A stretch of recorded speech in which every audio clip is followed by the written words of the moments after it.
5장 22절에서 24절까지 말씀 함께 보도록 하겠습니다.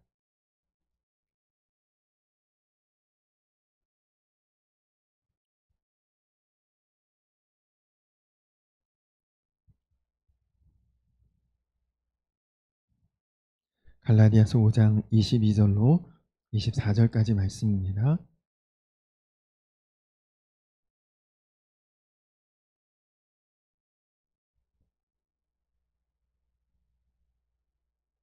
네, 다 같이 한 목소리로 22절부터 24절까지 함께 합독하겠습니다. 시작. 오직 성령의 열매는 사랑과 희락과 화평과 오래 참음과 자비와 양선과 충성과 온유와 절제니 이 같은 것을 금지할 법이 없느니라. 그리스도 예수의 사람들은 육체와 함께 그 정욕과 탐심을 십자가에 못 박았느니라. 아멘. 할렐루야. 오늘 공휴일이어서 쉬시는 분들도 계시고 날씨도 굳어서 비까지 내리는 저녁인데 예배를 정말 마음 가운데 사모하며 이 자리에 오신 성도님들 모두가 정말 귀하고 하나님께서도 귀하게 보시고 또 귀한 예배 받으실 줄로 믿습니다. 오늘은 지난주에 이어서 우리가 성령 안에서 행복한 가정을 이루기 위해서 맺어야 될 열매들을 오늘도 이제 지난주에 이어서 그 다음번 열매들 세 가지를 함께 나누어 보도록 할 텐데요. 오늘 나누게 될 성령의 열매는 오래 참음. 오늘 처음 우리가 보게 될 열매는 오래 참음의 열매입니다. 여러분, 우리가 예수님을 영접하면 우리 성품 중에 오래 참게 되는 그런 성품이 생깁니다. 예수님을 영접한 사람의 특징 중에 하나가 오래 참을 수 있고 또 기다릴 줄 알게 된다는 것입니다. 함부로 말하거나 또 쉽게 행동하지 않고 조금 참고 기다릴 수 있는 거죠. 그렇게 참고 기다리는 것이 우리의 인생의 문제, 또 더 나아가 가정의 문제를 해결하는 아주 중요한 열쇠가 될 수 있습니다. 한 건물 입구에서 나무를 파는 할머니가 있었습니다. 얼굴에 주름도 많고 옷차림도 허름했고, 그런데 얼굴 표정은 얼마나 밝으신지 오가는 사람들에게 항상 즐거움을 주시는 분이었습니다. 그래서 한 번은 건물 주인이 할머니에게 물었답니다. 할머니, 무슨 좋은 일 있으세요? 매일매일 어떻게 그렇게 표정이 밝으세요? 그랬더니 이 할머니 하시는 대답이, 내가 아마 걱정을 다 모아서 실으면 트럭 100대도 모자랄 거예요. 그러시더랍니다. 그래서 이 건물 주인이 다시 물었답니다. 그런데 어떻게 매일매일 그렇게 좋은 표정이시고 밝은 표정이시고 기쁜 표정이십니까? 무슨 특별한 비결이 있습니까? 그러자 이 할머니가 이 건물주에게 자기가 행복한 비결을 이렇게 말했다고 합니다. 내게는 특별한 비결이 하나 있습니다. 저는 어려운 일 닥치고 힘든 일 생기고 고통이 오면 예수님께서도 죽으시고 사흘 동안 기다리셨다가 부활하셨는데, 예수님께서 무덤에 머물러 계셨던 사흘을 생각하면서 저는 사흘 동안을 항상 참고 기다립니다. 그러면 사흘 뒤에는 어김없이 새로운 해가 뜨는 것을 보게 됩니다. 그렇게 이야기를 하셨답니다. 여러분은 절대 그럴 일 없으시겠지만 대법원에서 2005년 3월부터 이혼할 때에 이혼을 즉결로 판결하지 않고 숙려기간을 이혼을 신청하면 좀 더 심사숙고하고 그리고 다시 법원에서 이제 이혼 재판을 받을 수 있도록 그렇게 협의 이혼하는 부부에게 심사숙고하게 하는 숙려기간 제도를 두게 되었다고 합니다. 그런데 실제로 이전에 이혼 서류 가지고 와서 즉시로 판결받고 이혼할 때보다 3주 동안 숙려기간을 가지고 다시 재판을 받게 하는 그 제도를 통해 이전보다 이혼 취하율이 굉장히 많아졌다고 합니다. 제가 아는 한 상담 목사님께 부부가 찾아와 이혼에 대해서 상담을 하더랍니다. 이유는 둘이 협의 이혼을 하기로 하고 법원에 서류를 제출했는데 3주 동안 기다렸다가 다시 오라. 숙려기간이죠. 3주 동안 기다린 후에 그 다음에도 이혼하겠다는 마음이 변치 않으면 진행을 하는데, 만약에 빨리 이혼하고 싶다, 최대한 그 기간을 단축해서 기다리는 시간 없이 하고 싶다면 법원이 제공하는 지정기관에서 상담받고 나서 일주일 기다렸다가 마음의 변함이 없으면 그때는 이혼 판결 받아도 된다. 그래서 이 부부가 빨리 이혼하려고 상담받으러 왔다는 거예요. 그런데 부부 상담을 하는 과정에서 두 사람이 서로를 향한 오해가 풀리고 마음에 또 깊이 반성하고, 그래서 결국은 그 상담을 받다가 이혼을 이제 취하게 됐다. 그런 이야기를 하셨습니다. 끊임없이 부부싸움하고 결국 이혼을 빨리 하기 위해 법원에 갔다가 이 상담센터까지 왔던 이 부부에게 필요했던 시간은 겨우 일주일이었습니다. 그러면서 이 목사님 말씀이 조금만 기다려도 문제가 해결될 수 있다. 기다리는 것 자체만으로도 대부분 문제는 해결되는 사례가 많다. 그런 이야기를 하셨습니다. 그렇습니다. 여러분, 한 번만 참고 넘어가면 기다릴 수 있고, 기다리다 보면 또 문제가 해결될 때가 오는 거죠. 문제는 그럼 언제까지 참고 기다립니까?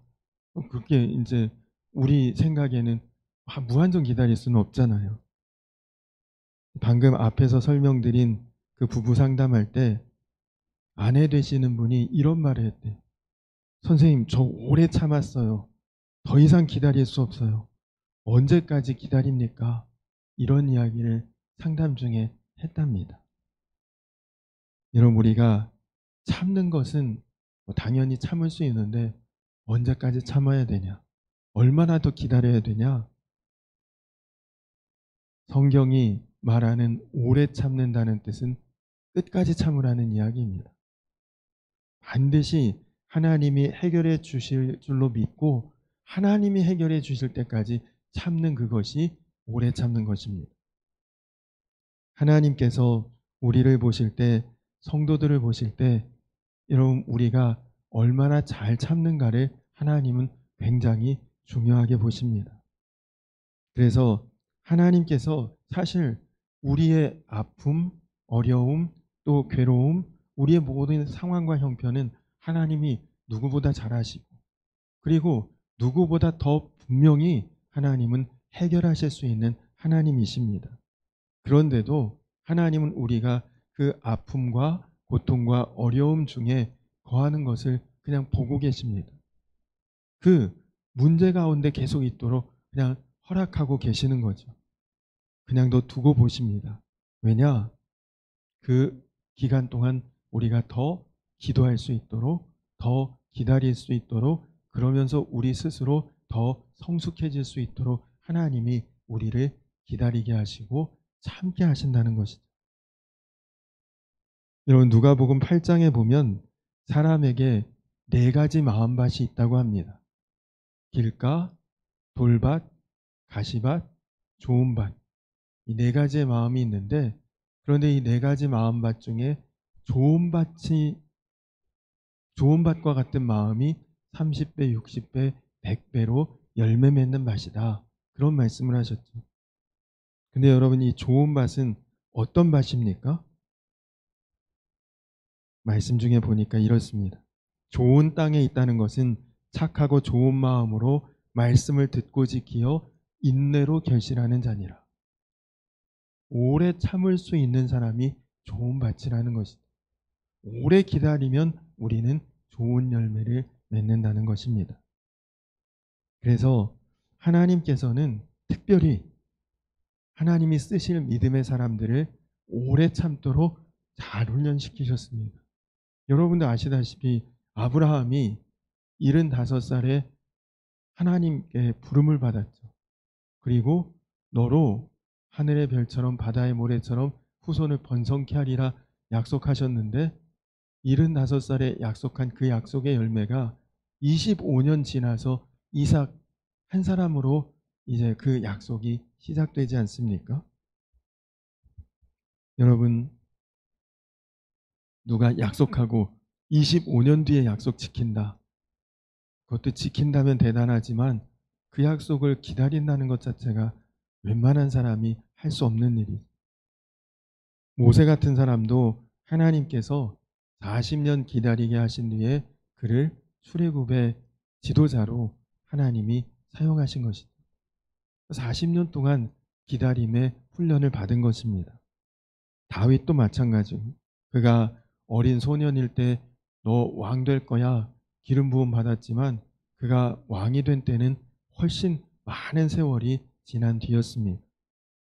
요셉도 소년 시절에 꿈을 꾸고 아버지와 형들의 그 볕단이 자기에게 절하는 꿈도 꾸고 다 그렇게 했지만 그가 애굽의 총리가 되고 그리고 그 형들 앞에 다 지도자로 세워진 때는 수많은 시련과 또 어려움의 시기 기다리고 견디고 참고 나서야 비로소 쓰임받게 된 것이죠. 그래서 우리는 하나님 앞에 정말 우리가 주님을 영접한 사람이라면 오래 참을 수 있는 사람이 다 되는 것입니다. 다음으로 예수님을 영접한 사람은 자비한 마음을 갖게 됩니다. 여러분, 이 자비라고 하는 말은 마음이 부드러워진다, 그런 뜻입니다.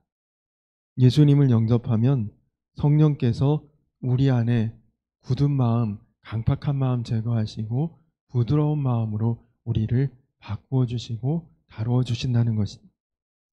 에스겔서 36장 26절에 새 영을 너희 속에 두고 새 마음을 너희에게 주되 너희 육신에서 굳은 마음을 제하고 부드러운 마음을 줄 것이며 그렇게 말씀하셨습니다.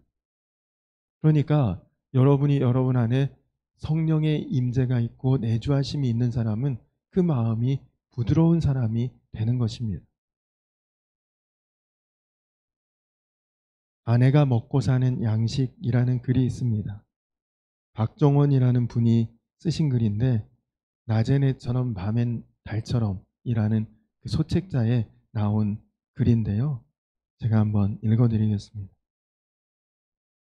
쨍그랑 부엌에서 들려오는 날카로운 파열음에 놀란 식구들은 일제히 자리에서 일어나 부엌으로 달려갔다. 식구들이 도착했을 때 아내는 마치 넋나간 사람처럼 허공을 쳐다보고 있었고 부엌 바닥 여기저기에는 유리 조각과 김치 조각들이 흩어져 있었다.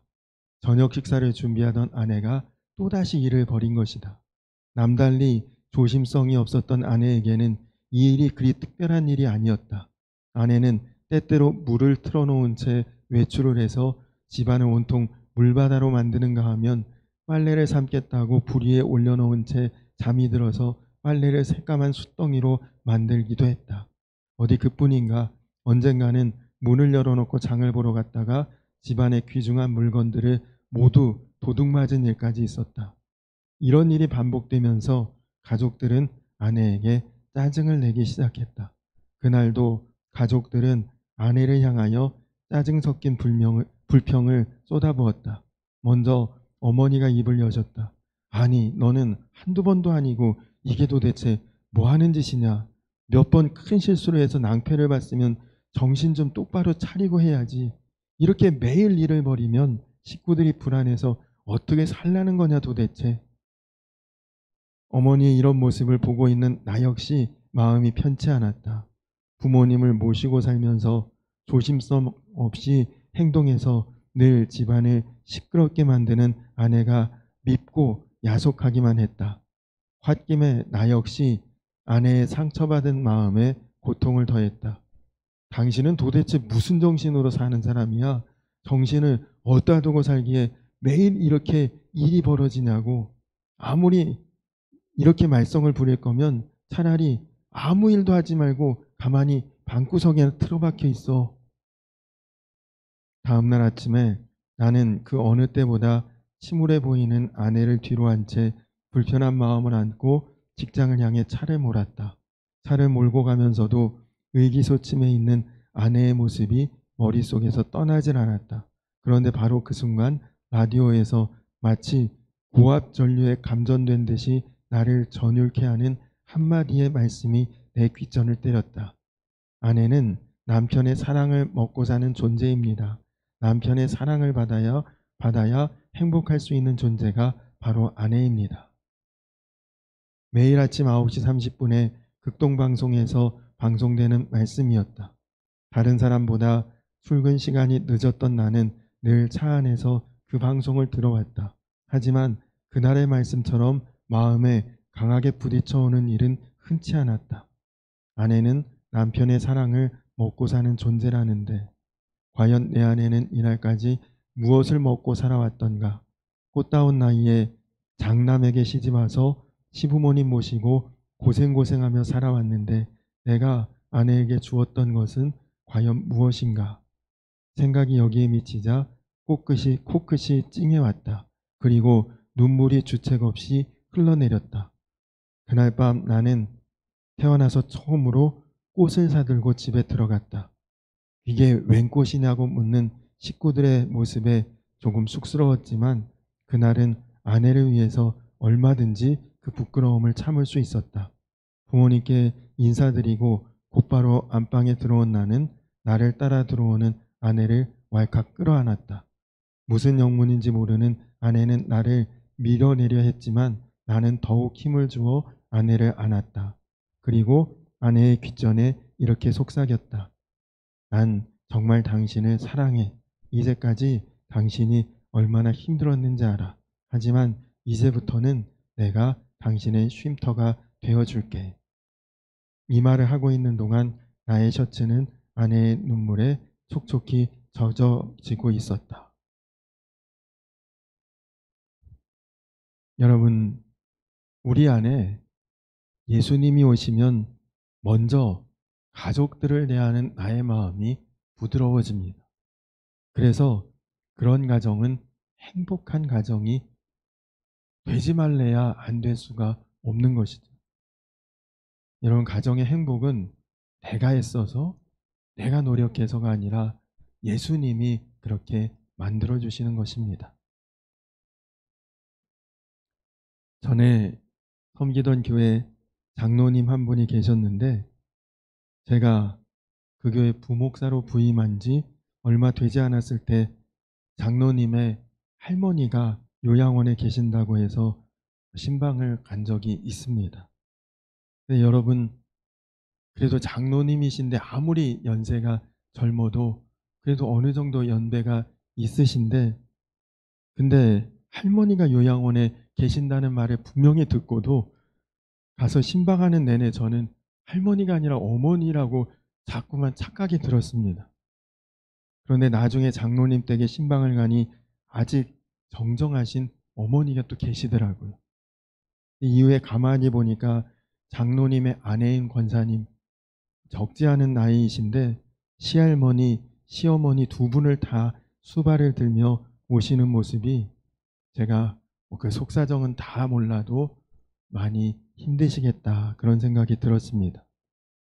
그러다가 시할머니는 몇 년 전에 소천하시고 얼마 전에 시어머니가 소천하셨다고 제가 소식을 듣고 조문을 갔다가 그 권사님을 보고 고생 그동안 많으셨죠 권사님. 그랬더니 권사님이 정색을 하시면서 목사님 하나도 고생한 거 없습니다. 시집 와서 처음에는 시어머니가 시할머니 모시는 것까지 저에게 다 떠넘기셔서 많이 힘들었는데 예수님께서 제 마음 만져주신 후로 정말 두 분 모두 안 되셨다는 그런 마음이 들었고 제 어머니처럼 정말 그렇게 섬겼어요. 저 정말 기쁜 마음으로 모시고 살았어요. 그러시더라고요. 여러분 정말 우리 모두에게 가정에 진정한 행복을 주시는 예수님을 여러분 왕으로 모시고 주인으로 그렇게 반드시 영접하시기 바랍니다. 예수님으로 인해서 정말 우리 가정 다 주 안에서 은혜롭고 복되고 행복하고 기쁨 충만한 그런 우리 성도님들 가정 다 되시기를 간절히 축원합니다. 행복한 가정은 예수님 주인 되실 때 반드시 그런 가정이 되는 것입니다. 이 말은 그것은 어느 누구라도 행복한 가정을 다 세울 수 있다는 말이죠. 예수님만 모시면 되는 것인데 예수님이 돈 많이 내야 와주신다고 하십니까? 유명하고 대단하고 무슨 세상에서 큰 자라야 예수님이 와주신다고 하셨습니까? 삭개오의 집에도 가주시는 예수님이시고 나사로의 집에도 가주시는 예수님이신데 우리 가정마다 하시겠습니까? 여러분 예수님이 우리 가정에 오시고 그리고 그 예수님 앞에 우리 가정이 순종하고 그러면 주님께서 우리 가정을 놀라웠고 행복한 가정으로 세워주실 줄 믿습니다. 세 번째로는 예수님을 영접하면 우리는 선한 사람으로 변화됩니다. 나는 선한 목자라. 예수님은 자기 자신을 스스로 선한 목자라고 말씀하셨습니다. 그러므로 우리가 예수님을 내 인생의 주인으로 영접한 사람은 그 사람도 선한 사람이 되는 것입니다. 예수님이 선하시니까. 우리는 그의 만드신 바라 그리스도 예수 안에서 선한 일을 위하여 지으심을 받은 자니 에베소서 2장 10절에 그렇게 고백하고 있지 않습니까? 근데 여러분 여기서 선하다 이 말은 단순히 사람이 착하고 좋은 사람만 의미하는 것은 아닙니다. 예수님 안 믿는데 착한 사람 없나요? 교회 안 다녀도 착한 사람이 있고 예수님 안 믿어도 성격 좋은 사람 분명히 있지 않습니까? 근데 여러분 예수님 안에서 선한 사람이 되는 것은 그런 정도 차원이 아니라는 것입니다. 요한복음 10장 11절을 보면 선한 목자는 양을 위하여 목숨을 버리는 자라. 그러니까 여기서 선하다는 말은 우리도 예수님 같이 그런 삶을 산다는 것입니다. 그 말은 우리는 정말 목숨을 걸고 선한 사람으로 살아야 된다는 것이죠. 그 말은 그냥 두루두루 좋고 여러 사람들에게 잘하고 그냥 착하고 좋은 사람으로 평가받는 그 정도가 아니라 나한테 아주 괘씸하고 원수 같은 자. 원수도 사랑하라고 주님 말씀하셨잖아요. 원수까지 사랑할 수 있는 그 사람이 선한 사람인 것입니다. 죄인도 나에게 죄 짓고 나를 해코지한 사람도 사랑할 수 있는 그 정도 사람이 그것이 선한 사람인 것입니다. 도무지 사랑할 수 없을 것 같은 그 사람을 위해서도 내가 품을 수 있는 그 마음이 선한 사람이라는 것이죠.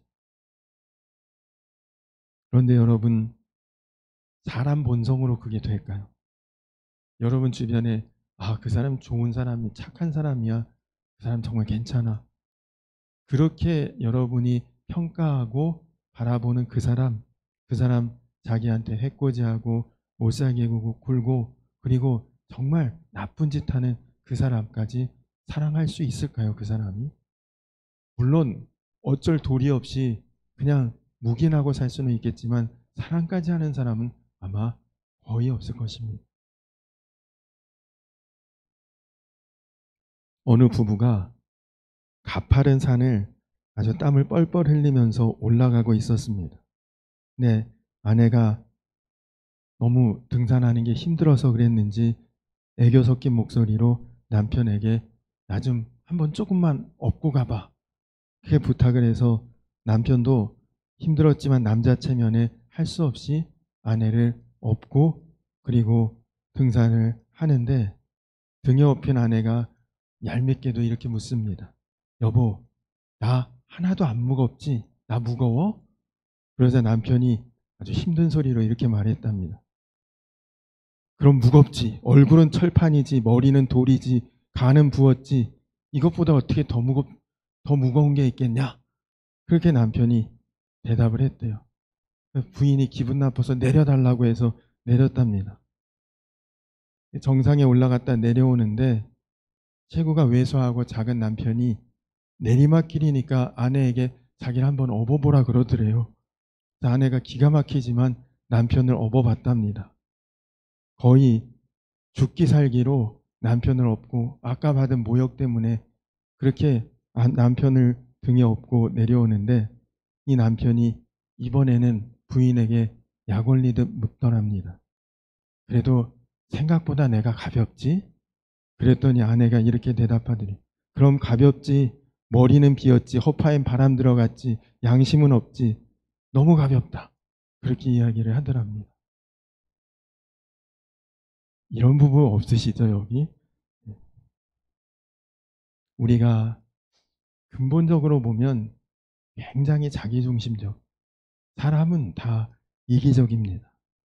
그런데 그런 우리가 어떻게 선한 사람이 될 수 있습니까? 예수님만 그거가 우리에게 해주실 수 있는 거죠.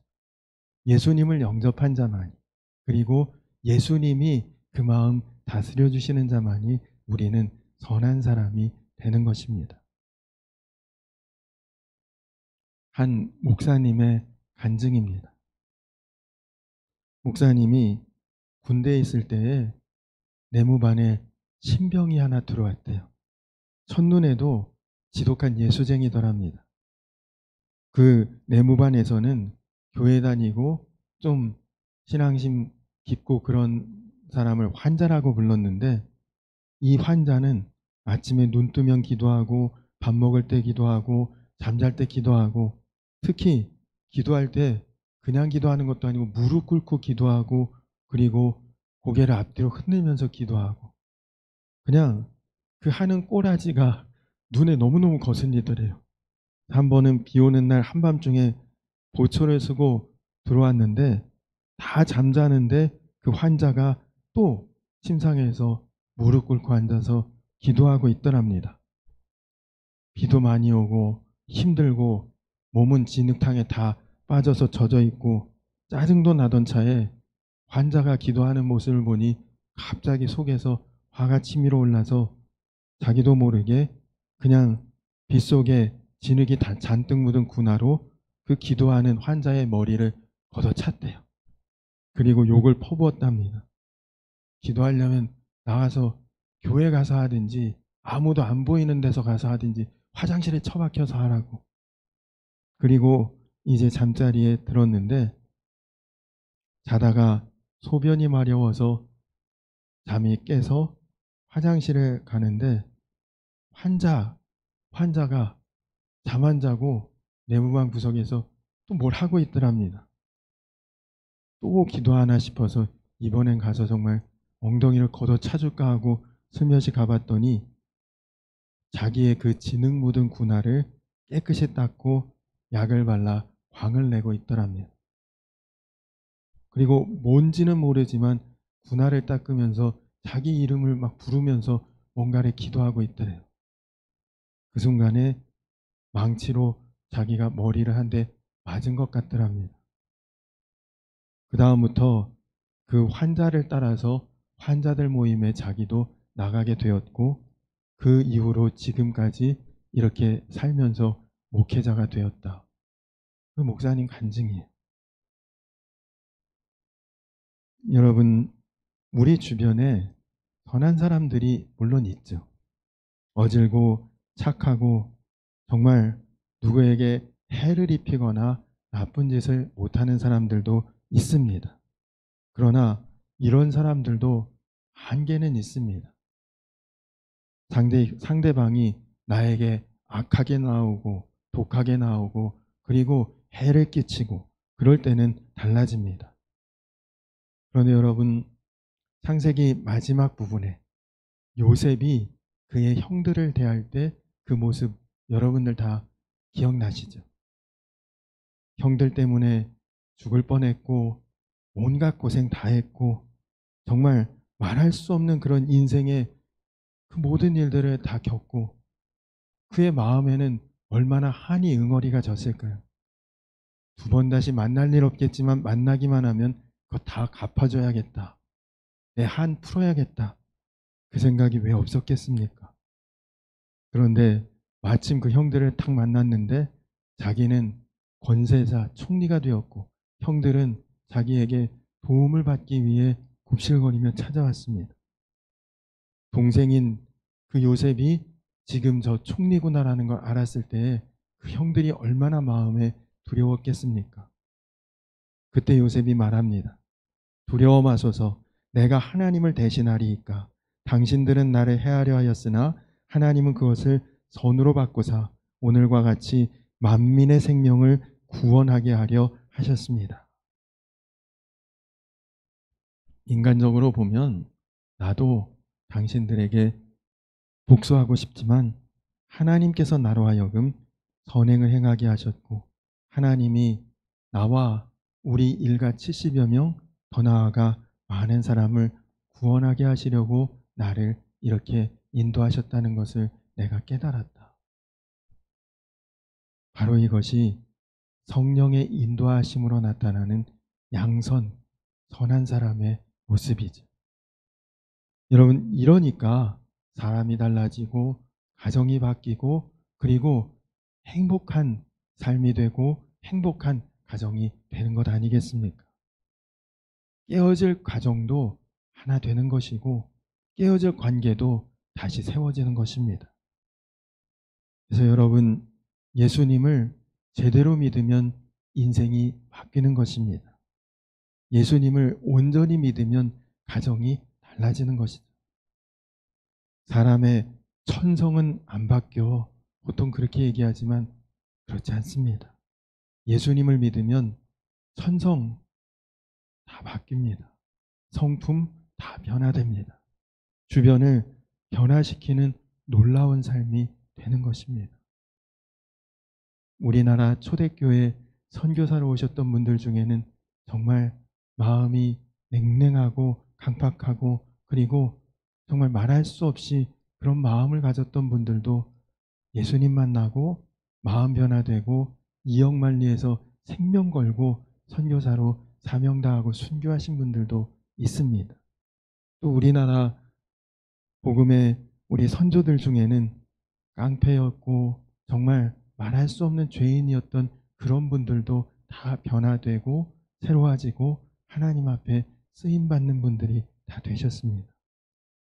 간절히 바라기는 오늘 우리가 나누었던 말씀처럼 여러분 안에 정말 예수님 주인 되시고 성령께서 열매 맺게 하셔서 오래 참는 자 되시고 그리고 부드러운 마음 가지고 자비로운 사람 되시고 그리고 정말 원수도 사랑할 정도의 선한 마음을 가진 저와 우리 성도님들 그리고 여러분의 가정 되시기를 주님의 이름으로 간절히 축원합니다.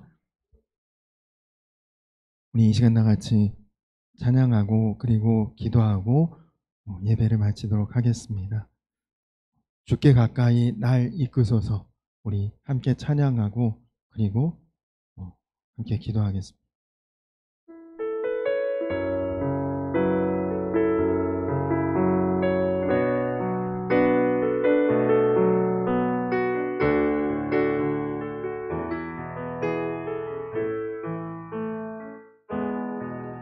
주께 가까이 날 이끄소서. 간절히 주님만을 원합니다. 채워주소서.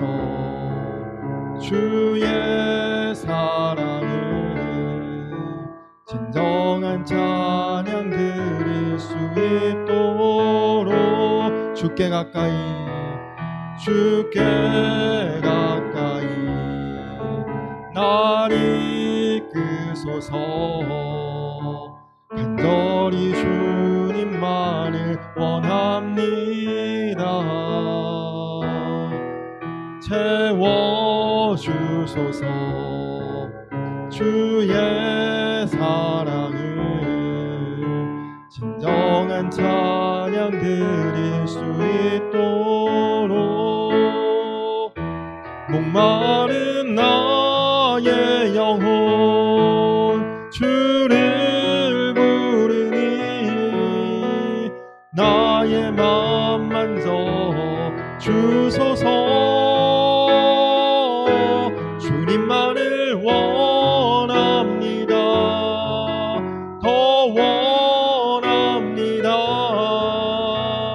나의 맘 만져 주소서. 우리 한 번 더 찬양할까요? 주께 가까이 주께 가까이 날 이끄소서. 간절히 주님만을 원합니다. 채워주소서. 주의 사랑을 진정한 찬양 드릴 수 있도록 목마른 나의 영혼 목마른 나의 영혼 주를 부르니 나의 맘 만져 주소서. 주님만을 원합니다. 더 원합니다. 나의 맘 만져 주소. 목마른 나의 영혼 목마른 나의 영혼 주를 부르니 나의 맘 만져 주소서. 주님만을 원합니다. 더 원합니다. 나의 맘 만져 주소서. 우리 이 시간 나같이 기도하겠습니다. 여러분, 정말 우리가 예수님을 온전히 믿는 자는, 그리고 제대로 믿는 자는 반드시 그 삶이 바뀌고 인생이 변화되고 그로 인해서 가정이 변화되고 주변의 모든 관계가 새로워질 수 있습니다. 오늘은 성령께서 우리에게 맺게 하시는 우리 가정의 열매, 오래 참음의 열매와 또 자비의 열매와 양선의 열매가 우리 가운데 맺어질 수 있도록, 정말 내가 조금 더 참을 수 있고 조금 더 기다릴 줄 아는, 그래서 나에게 정말 내 마음이 좋은 밭이 되게 하여 주시옵소서. 또 내가 이제 내 마음 가운데 굳어진 것, 또 강팍한 것 다 제하여 주시고 내가 언제나 부드러운 마음으로 대할 수 있는 자 되게 하시고, 하나님, 내가 정말 나에게 해를 끼치고 나에게 악을 행하는 자까지도 선한 마음으로 품을 수 있는 양선의 사람이 되게 하여 주시옵소서. 하나님, 그래서 나뿐만 아니라 나로 인해 우리 가정이 언제나 기쁨이 충만하고 행복이 가득한 그런 가정이 되게 하여 주시옵소서. 우리 다 같이 주여 한번 부르고 기도하겠습니다. 주여! 좋으신 아버지 하나님, 감사합니다. 하나님, 그렇습니다. 말씀을 보면 볼수록 깨닫는 것이 내 힘으로 안 된다는 것입니다. 내가 노력하고 힘써서 될 수 없다는 것을 깨닫습니다. 하나님, 우리가 애쓰고 힘쓰고 노력하고 수고해서 될 일이면은 하나님, 우리가 누구나가 다 행복하고 복되고 은혜롭고 평안하고 좋은 인생으로 다 살지 않겠습니까? 그러나 노력해도 되지 않고 애쓰고 수고해서 될 수 없는 것은 예수님이 해주셔야 되는 것이기 때문에, 예수님이 내 안에 계시고 그 내 안에 계신 주님께서 왕 되시고 주인 되셔서 그 주님의 다스리심에 내가 나를 내려놓고 꺾고 순종할 때에 하나님, 우리 가운데 열매 맺게 하실 줄로 믿습니다. 하나님, 특별히 오늘 말씀과 같이 우리가 오래 참고 기다릴 줄 아는 자, 하나님, 우리 안에 이제는 굳어진 것이 사라지고 부드러운 마음으로 살아가는 자, 그리고 주님, 이제는 내가 단지 좋은 사람, 착한 사람이 아니라 나에게 악하고 또 해를 끼치는 자까지도 사랑할 수 있는, 하나님 선하게 행할 수 있는 양선의 사람이 되게 하시고, 그래서 하나님, 내 인생뿐만 아니라 우리 가정이 또 나와 함께하는 모든 주변의 관계들이 하나님 다 주 안에서 놀랍고 은혜롭고 복된 관계로 다 세워질 수 있도록 하나님, 특별히 우리 가정, 이제는 정말 예수님이 우리 가정의 주님이 되시고 예수님이 다스리시는 그 다스림 안에서 언제나 순종하고 그리고 합력하여 선을 이루고, 그래서 우리 가정에 기쁨이 충만하고 예수님으로 행복이 시작되고 예수님으로 인해서 사랑이 완성되는 하나님, 우리 가정 복된 가정 되게 하여 주시옵소서.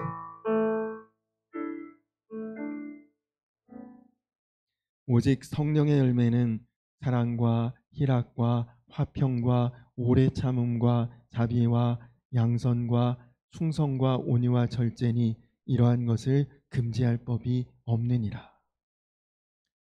주님, 그렇습니다. 내가 힘쓰고 애쓰고 노력하고 살아왔어도 되지 않는 것이 분명히 있는데, 오늘 말씀을 통해 열매 맺게 하시는 분이 계심을 깨닫게 하시고, 하나님, 오늘 내 인생에 그리고 우리 가정에 오래 참고 기다릴 줄 아는 열매, 그리고 강팍하고 굳어진 것이 사라지고 주 안에서 다 부드럽고 선한 것으로 맺어질 수 있는 열매, 그리고 주님, 정말 나에게 어렵고 힘들고 또 아프게 행하는 사람까지도 품을 수 있는 그런 선한 사람으로 나아갈 수 있는 열매, 하나님, 내 인생이 그리 바뀌게 하시고 우리 가정이 그렇게 세워지게 하시고, 그래서 정말 이제는 행복한 삶이 되고 기쁨 충만한 가정이 되고, 그리고 내 인생의 모든 것이 주 안에서 완전히 다 달리 보일 수 있도록 하나님, 사랑하는 우리 성도님들 마음과 심령, 더 나아가 그 가정과 가족 모든 삶 가운데 하나님 다스리시는, 그래서 열매 맺는 선한 역사가 우리 성도님들의 인생 위에 가정 위에 반드시 이루어질 수 있도록 주님 역사하여 주시옵소서. 감사드리며 예수님의 이름 받들어 간절히 기도드렸습니다. 아멘. 하늘에 계신 우리 아버지여, 이름이 거룩히 여김을 받으시오며 나라의 임하옵시며 뜻이 하늘에서 이룬 것 같이 땅에서도 이루어지이다. 오늘날 우리에게 일용할 양식을 주옵시고 우리가 우리에게 죄 지은 자를 사하여 준 것 같이 우리 죄를 사하여 주옵시고 우리를 시험에 들게 하지 마옵시고 다만 악에서 구하옵소서. 대개 나라와 권세와 영광이 아버지께 영원히 싸움나이다. 아멘.